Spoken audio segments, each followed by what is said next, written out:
તો ગુજરાતમાં કમોસમી આફત અત્યારે રીતસર આવનારા સમયમાં ત્રાટકે તેવી પૂરી શક્યતાઓ દેખાઈ રહી છે। કયા વિસ્તારમાં કેવો વરસાદ થઈ શકે, કઈ તારીખ, આ બધી જ બાબતો જુઓ બિગ વોલ પર અમે આપને બતાવવા જઈ રહ્યા છે।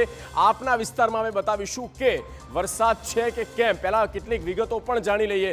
રાજ્યમાં ત્રાટકી શકે છે માવઠું, આ આપને વિગતો પહેલા આપી દઈએ કે હવામાન વિભાગ દ્વારા સત્તાવાર જે આગાહી કરવામાં આવી છે અને એ આગાહી મુજબ આ વરસાદની શક્યતાઓ રહેલી છે। હવામાન વિભાગનું શું કહેવું છે, કયા જિલ્લાઓ છે તેની વાત કરીએ તો મુખ્યત્વે એ 3 જિલ્લા અને 3 જિલ્લા એવા છે જ્યાં વરસી શકે છે વરસાદ, તેમાં કોઈ સંદેહ નથી। અને અનેક જિલ્લા એવા રહેવાના છે જ્યાં વાદળછાયું વાતાવરણ રહેશે, એટલે કે વરસાદી વાતાવરણ પણ બની શકે અને વરસાદી વાદળો પણ ત્યાં બંધાઈ શકે। સૌરાષ્ટ્રની વાત કરીએ તો વરસાદની આગાહી આપવામાં આવી છે સૌરાષ્ટ્રમાં, અને વરસાદની સાથે ભારે પવન પણ ફૂંકાશે।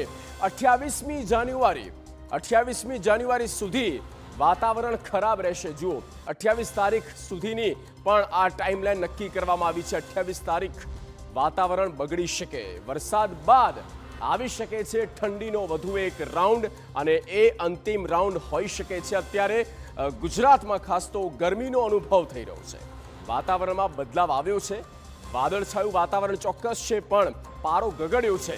હવે વરસાદની જ્યારે વાત કરી રહ્યા છીએ અને કયા કયા એ 3 જિલ્લા જુઓ, જે આપણે કહ્યું હતું કે 3 જિલ્લામાં આપણે બતાવીશું કયા જિલ્લામાં વરસાદ છે તેની વાત કરીએ તો આ તરફ આપ જુઓ ઉત્તર ગુજરાતની ખાસ તો અહીંયા પૂરી શક્યતાઓ રહેલી છે। ઉત્તર ગુજરાતની વાત કરીએ તો બનાસકાંઠા, અને બનાસકાંઠાની વાત કરીએ ત્યારે વાવ થરાદ પણ ગણી જ લેવાનું, અને સાથે પાટણ જિલ્લો, આ 2 અને આ ઉપરાંત કચ્છ રિજન એટલે કે કચ્છ જિલ્લો, આ 3 મુખ્યત્વે જે જિલ્લા છે ત્યાં વરસાદની આગાહી, માવઠાની આગાહી આપવામાં આવી છે।